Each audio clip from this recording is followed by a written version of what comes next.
Senhor Jesus Cristo, meus irmãos, minhas irmãs, que Deus abençoe grandemente a cada um de vocês.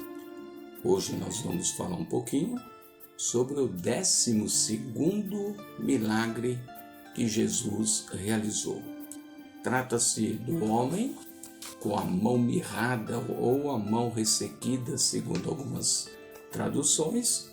Está registrado no Evangelho em Lucas, capítulo 6, versículo 6 até o versículo 11, onde diz da seguinte forma: E aconteceu também no outro sábado que entrou na sinagoga e estava ensinando, e havia ali um homem que tinha a mão direita mirrada. E os escribas e fariseus observavam se o curaria no sábado para acharem do que o acusar. Mas ele bem conhecia os seus pensamentos e disse ao homem que tinha a mão mirrada: Levanta-te e fica em pé aqui no meio. E levantando-se ele ficou em pé. Então Jesus lhes disse: Uma coisa vos hei de perguntar: é lícito nos sábados fazer bem ou fazer mal? Salvar a vida ou matar?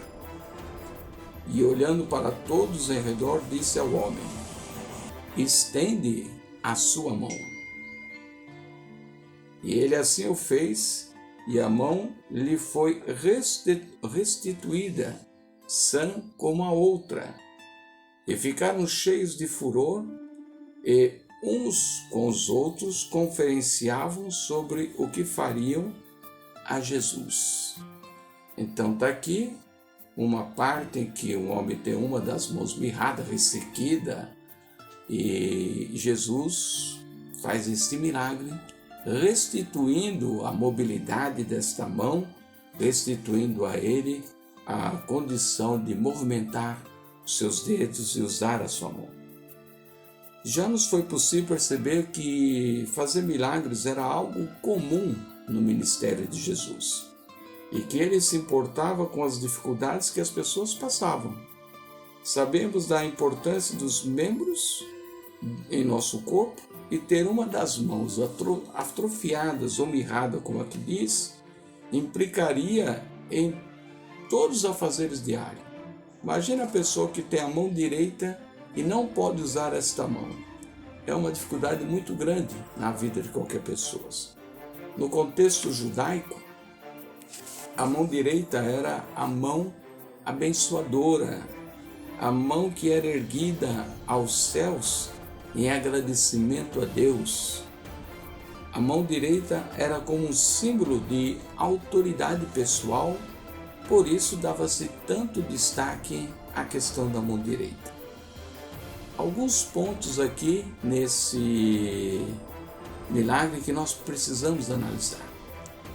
Mão ressequida, literalmente seca, em condições impossíveis de ser usada.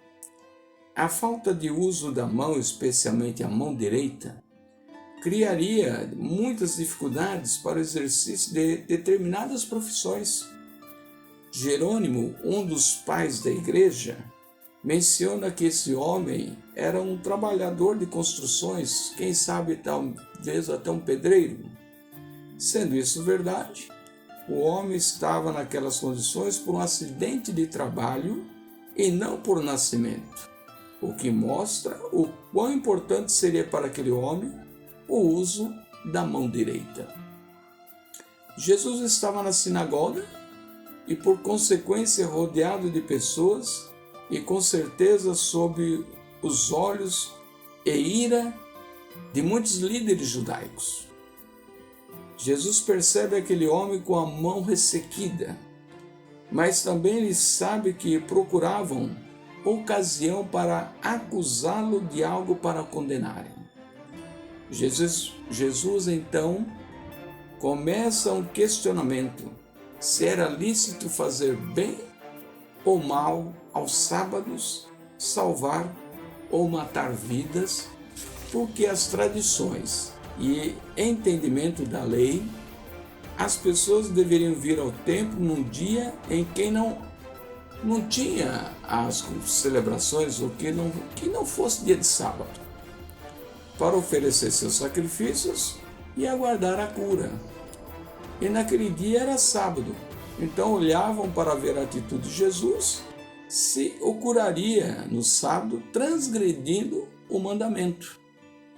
Na narração de Mateus, capítulo 12, de 11 e 12, da mesma situação da mão mirrada, Jesus cita que qual dentre vós será o homem que, tendo uma ovelha, se num sábado ela cair numa cova, não lançará a mão dela e a levantará? Quanto mais vale um homem do que uma ovelha? É por consequência fazer bem nos sábados. Então Jesus chama aquele homem ao meio das pessoas. Aqui temos que ressaltar, meus irmãos, uma outra situação.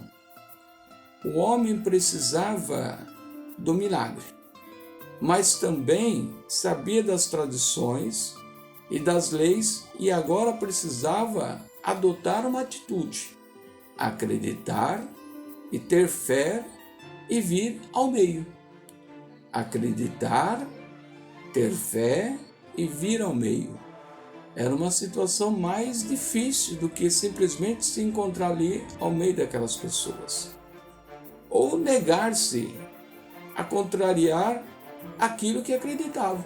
Fato é que ele veio ao meio. E esta atitude indicava para os demais judeus e líderes que ali estavam que aquele homem se punha ao lado de Jesus e que acreditava poder ser curado. Jesus não quis que o milagre fosse encoberto.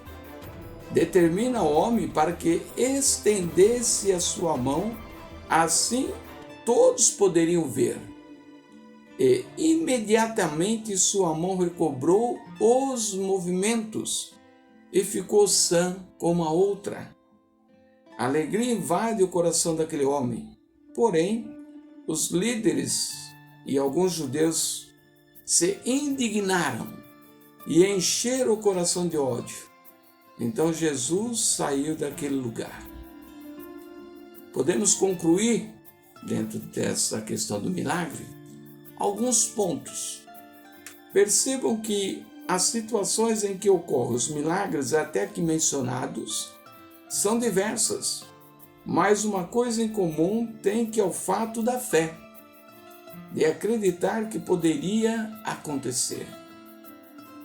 Também em todos os milagres temos opositores, pessoas dispostas a impedir que a bênção chegue até aquele que está precisando.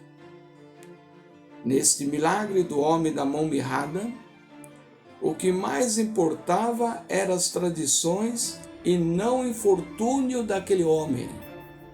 Estava em julgamento o fato de descumprir regras, independente se aquele homem seria ou não abençoado com um milagre. Mais uma vez, vemos que para alcançar o milagre é necessário ter fé e acreditar que Jesus pode fazer, seja qual for a situação. Porém, não faltará empecilhos que precisam ser vencidos, sejam humanos ou seja espirituais.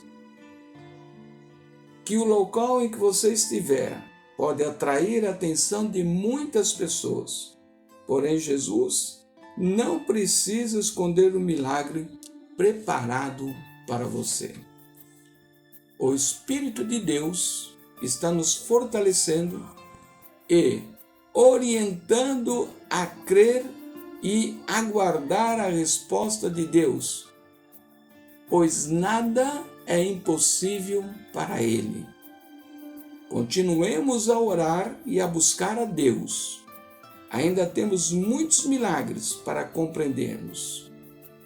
Que a cada passo, a cada milagre, o Espírito Santo de Deus continue a falar conosco, nos orientando e nos ajudando a buscarmos coisas grandes e poderosas para as nossas vidas.